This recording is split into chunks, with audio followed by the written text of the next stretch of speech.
Friends, आप लोग कैसे हैं? आई होप कि आप लोग अच्छे होंगे और मैं भी ठीक ठाक ही हूँ।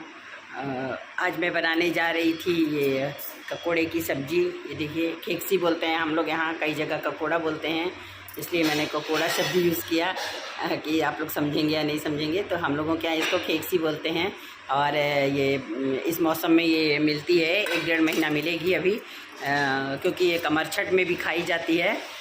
कमरछठ का जो व्रत रहते हैं वह संतान के लिए व्रत रहा जाता है, उसमें इसकी सब्ज़ी खाई जाती है। क्योंकि हल चली जगह में नहीं उगती है, ये अपने आप इसका पेड़ उगता है, तो पानी के किनारे उगता है। तो इसे इस मौसम में मतलब कमरछठ के दिन इसे चावल के साथ, पसर चावल के साथ इसकी सब्ज़ी खाई जाती है। तो ये इसी मौसम में ज़्यादा होती है, कमरछठ के समय ही होती है, 1-1.5 महीना मिलेगी। बहुत ही टेस्टी, बहुत ही स्वादिष्ट सब्ज़ी है। तो इस मौसम में हम लोग 4-6 बार इसे खा ही लेते हैं।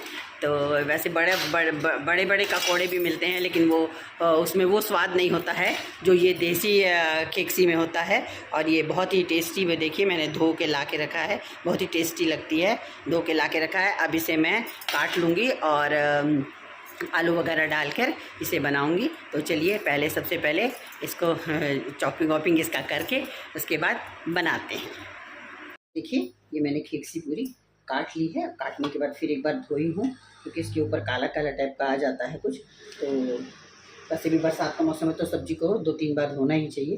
तो इसे मैंने फिर से काट के फिर से धो लिया है।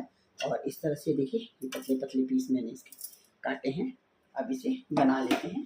साथ में मैंने ये आलू भी काट के रखे हैं और आलू को भी धो लिया है, 2 पानी धो लिया है, और अब एक और पानी मैंने इसे डाल के रखा हुआ है। और डालते समय फिर एक बार इसे अच्छे से धो लूँगी। तो अब बनाते हैं इसकी सब्ज़ी। तो ये देखिए, ये लहसुन डाल रही हूँ इसमें मैं। तो इसमें इसको मैंने साफ़ करके और पीस के रखा हुआ है। तो सबसे पहले इसमें डालते हैं जीरा, उसके बाद लहसुन डालते हैं, हल्का सा लाल हो जाए, क्योंकि बाद में लहसुन डालो तो ये पकता नहीं है अच्छे से, कच्चा कच्चा वाइट दिखता रहता है, तो स्वाद नहीं आता, मज़ा नहीं आता। मतलब देखने में स्वाद तो बहुत आता है पर मज़ा नहीं आता है। ये लाल हो गया है देखिए। अब इसमें मैं इसे डाल रही हूँ और इसे भून लेते हैं, इसको अच्छे से भून लेते हैं, क्योंकि ये अच्छे से इसको भून लो तो बहुत ही इसका स्वाद आता है, बहुत अच्छी लगती है। नहीं तो या हल्की सी कड़वाहट सी रहती है, हल्का सा कड़वाहट लगती है खाने में, इसलिए इसे भून लो अच्छे से, तो इसमें कुछ भी कड़वाहट नहीं रह जाती है। बहुत ही टेस्टी सब्ज़ी है, हल्की सी कड़वाहट रहती है, जैसे आंवले में रहती है इस तरह से। आंवले में तो कसेलापन रहता है, इसमें हल्की सी कड़वाहट सी रहती है। तो इसलिए इसे अच्छे से पहले भून देते हैं। और ये इसके लिए मैंने प्याज भी काट के रखा है। प्याज मैंने बड़े बड़े काटे हैं, क्योंकि इसमें बड़े बड़े प्याज काटो तो इसका एकदम डिफरेंट टेस्ट आता है। तो इसे थोड़ा भून लेती हूँ। उसके बाद अब इसमें मैं डाल देती हूँ नमक, डाल देती हूँ पहले, क्योंकि नमक अच्छे से मिक्स हो जाएगा। इसमें मैंने नमक डाल दिया है। सब्जी में भूनने से पहले ही नमक डाल देती हूँ, ताकि भूनते भूनते इसमें अच्छे से मिक्स हो जाए नमक। तो अब इसे थोड़ी देर भूनने देते हैं, 10 मिनट भूनने देते हैं। उसके बाद फिर इसमें प्याज डालेंगे। अब ये देखिए, आधी भून गई है। अब इसमें मैं मिला देती हूँ, ये देखिए प्याज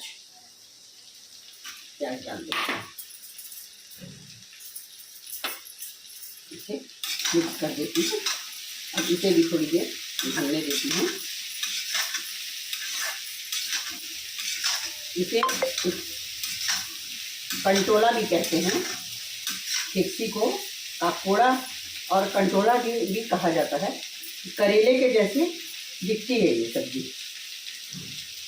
करेले के जैसे ऊपर से इसके छोटे छोटे कांटे टाइप के निकले रहते हैं, जैसे धतूरा रहता है ना, धतूरा भी देखा होगा आपने, तो धतूरे के जैसे रहना चाहिए, उसके निकले रहते हैं। और ये बहुत ही फायदेमंद सब्जी है, सेहत का खजाना है ये सब्जी। प्रेगनेंसी जो लेडीज प्रेग्नेंट रहती हैं उनके लिए भी बहुत ही उपयोगी है। और त्वचा आँखों की दृष्टि के लिए भी ये बहुत सुधार करती है। खांसी बुखार सब में राहत दिलाती है और पाचन भी सही रखती है। इससे पाचन जो शरीर का सही रहता है। और हाई बीपी वाले जैसे हैं, हाई बीपी वाले लोग, उनके लिए भी ये बहुत ही फायदेमंद है। हृदय को सेहत देती है, हृदय को बेहतर बनाती है। हृदय की जो सेहत है उसको ये सब्जी बहुत ही बेहतर बनाती है। तो ये एक हिसाब से, ये आयुर्वेद के हिसाब से देखा जाए तो ये सेहत का खजाना कही जाती है। तो ये सब्जी ज़रूर खानी चाहिए। और बारिश के मौसम में मिलती है, साल भर नहीं मिलती है, हमारे साइड तो नहीं मिलती है। तो इसे ज़रूर बनाकर खाएं। अभी देखिए अच्छे से भुन गई है, प्याज भी इसमें अच्छे से भुन गया है। तो अब इसमें डाल देते हैं मसाले। नमक तो मैंने पहले ही डाल दिया था, अब इसमें डाल देते हैं सारे मसाले। हल्दी डाल दी, ये लाल मिर्च अपने स्वाद के अनुसार आप मसाले डालिए। और आप जो मसाले डालते हैं उन्हीं, गरम मसाला मैंने डाला और ये धनिया पाउडर डाल दिया मैंने। आप जो भी मसाले यूज़ करते हैं अपने घर में, सूखे मसाले जो भी यूज़ करते हैं, आप वही मसाले डालकर सब्जी को बनाइए। एक्स्ट्रा कोई भी मसाले डालने की ज़रूरत नहीं है। घर में जो रोज़ के उपयोग के मसाले हैं आप उन्हें ही डाल के इसे बनाइए। बहुत ही टेस्टी और बहुत ही ऊर्जावान बलवान बनाने वाली सब्जी है ये। हड्डियों को मजबूत करती है। और ये देखिए अब अच्छे से भुन गई है सब्जी, अच्छे से भुन गई है। अब इसे निकाल लेते हैं और इसमें मैं आलू मिलाऊंगी। तो इसे सबसे पहले मैं इसमें शिफ्ट कर देती हूँ और तेल डाल के और आलू भी बना लेती हूँ। उसके बाद क्या करूँगी मैं आपको ये देखिए सब्जी कितनी अच्छी दिख रही है, खुशबू भी बहुत अच्छी आ रही है और बहुत ही टेस्टी सब्जी है। तो इसे अब एक तरफ रख देते हैं, किनारे रख देते हैं। और अब डालते हैं कढ़ाई में तेल। ये और तेल डालते हैं कढ़ाई में, इसी कढ़ाई में डाल लेते हैं और इसमें बना लेते हैं अब आलू। इसे थोड़ा गर्म होने देते हैं तेल को, क्योंकि सरसों तेल है, मैं सरसों तेल में ही सब्जी बनाती हूँ। देखिए सरसों तेल है, मैं सरसों तेल में ही सब्जी बनाती हूँ, क्योंकि हमारे घर में सरसों तेल ही खाया जाता है। आप जिस तेल में खाते हो आप उस तेल में बना सकते हैं। मुझे इसी तेल में पसंद है, इसलिए मैं सरसों तेल में ही बनाती हूँ। अब ये देखिए तेल गर्म हो गया है। अब इसमें हम डाल देते हैं आलू। ये मैंने धो के रख लिए हैं, अब इन्हें डाल देते हैं। अब इसमें डाल देते हैं आलू। इन्हें भी अच्छे से फ्राई कर लेंगे पहले। वैसे तो पकौड़ा में प्याज जो मैंने लंबे लंबे काट के डाले थे, इस तरह से डाल के बना सकते हैं। ज़रूरत नहीं है आलू की, खाली पकौड़ा की सब्जी, प्याज और पकौड़ा भी डाल सकते हैं, बना सकते हैं। लेकिन बच्चे घर में रहते हैं तो वो नहीं खाते हैं, आलू के बिना कोई सब्ज़ी खाते नहीं हैं।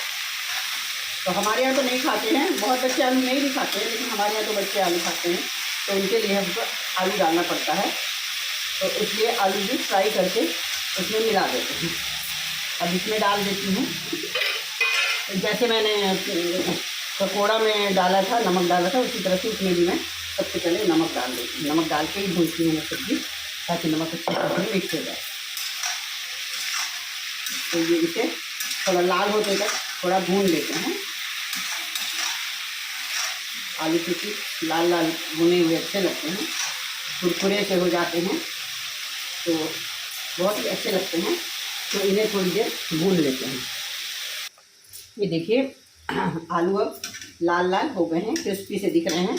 अब इसमें अपन सूखे मसाले डाल देते हैं।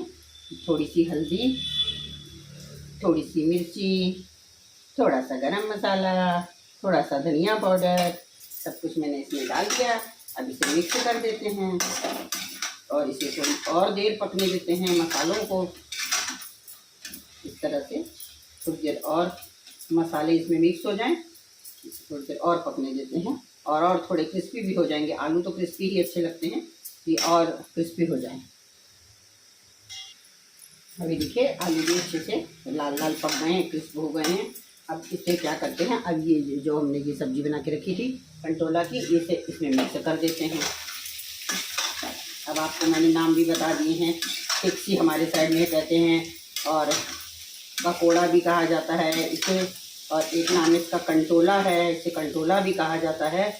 और आपके तरफ क्या कहते हैं, और भी कोई नाम हो अगर इसका, तो कमेंट बॉक्स में आप मुझे बताइएगा कि आपके तरफ इसे क्या कहते हैं। इसे मैं केक्सी को मैं 2-3 प्रकार से बनाती हूँ, तो अब अगली बार बनाऊँगी तो इसकी दूसरी रेसिपी आपको दूँगी।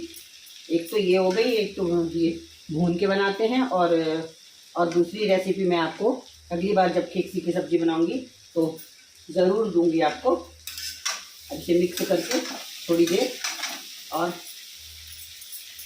होने देते हैं, पकने देते हैं। और मैंने सिर्फ घर के मसाले डाले हैं और कोई भी एक्स्ट्रा मसाला मैंने इसमें नहीं डाला है।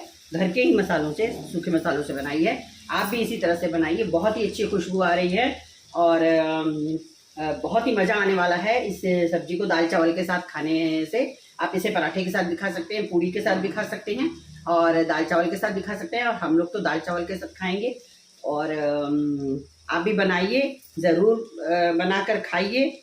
इसमें एंटीऑक्सीडेंट भरपूर मात्रा में पाया जाता है। ये सब्ज़ी जो है केक्सी की सब्ज़ी कैंसर से भी बचाव करती है और शरीर को ऊर्जावान बलवान बनाए रहती है। डायबिटिक लोगों के लिए भी ये बहुत ही फ़ायदेमंद सब्ज़ी है, बहुत ही ताकतवर सब्ज़ी है। आप लोग भी ज़रूर बना के खाइएगा। पाचन तंत्र को मजबूत करती है, हड्डियों को मजबूत करती है, आँखों के लिए फ़ायदेमंद है, लीवर को हेल्दी रखती है। और ये कहा जाए तो ये आयुर्वेद का खजाना है ये सब्ज़ी। तो आप इसे जब भी मिले ज़रूर मार्केट से ख़रीद के आप ले जाइए और इसे बना के खाइए, आपको बहुत ही फ़ायदा करेगी। और साथ में एक छोटी सी रिक्वेस्ट है मेरी कि मेरे चैनल को सब्सक्राइब ज़रूर करिएगा, लाइक शेयर भी करिएगा, और पूरी शुरू से लेके आखिर तक मेरी वीडियो देखिएगा ताकि आपको पूरी रेसिपी मिल सके और आप अच्छे से सब्ज़ी बना पाएँ। इसमें कोई भी कुछ भी छूट न जाए, तो इसलिए स्किप कर करके मत देखिएगा, पूरी देखिएगा। और अगली बार मैं आपको इसी को पकौड़ा को केक्सी को दूसरे तरीके से जो बनाते हैं वो भी ज़रूर बताऊंगी कि किस तरह से मैं और बनाती हूँ। अब ये हो गई है तो अब इसे शिफ्ट कर देते हैं। मिक्स हो गई है, इसे शिफ्ट कर देते हैं और खाने की तैयारी करते हैं। सब लोग वेट कर रहे हैं जल्दी से सब्जी आए। बाकी तो आज दाल चावल वगैरह सब बन गया है, और सब्जी आए तो भोजन किया जाए। ये देखिए सब्जी दिख रही है ना, अच्छी, खाने का मन कर रहा है ना, मन ललचा रहा है ना, देख के ही मन आ जाता है इस तरह की सब्जी बनी हुई हो तो चलिए खाते हैं और मिलते हैं अगले व्लॉग में। बाय।